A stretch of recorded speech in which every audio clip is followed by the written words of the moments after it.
Bangladesh Australia test ম্যাচের প্রথম দিন শেষে বাংলাদেশ 96 রান করছে, 1 উইকেট গেছে। অস্ট্রেলিয়া এখন পর্যন্ত কি 102 রানে এগিয়ে আছে।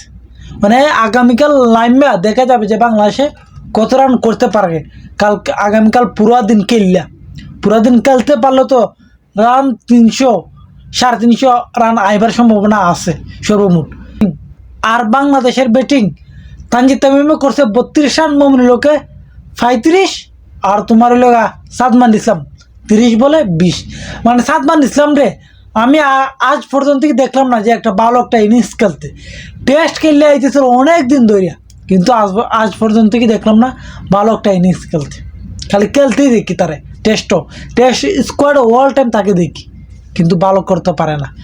এখন হলো তানজিদ তামিম আর মমিনুলকে আগামীকাল ব্যাটিংও লাইনবা যদি দুজনে মিললে আরও 70-80 রান পর্যন্ত করে যেতে পারে জনপ্রতি রান, 350 রান 400 রান তার কাছে যাওয়ার সম্ভাবনা আছে বাংলাদেশের আজকে যে স্টাইলে খেলছে।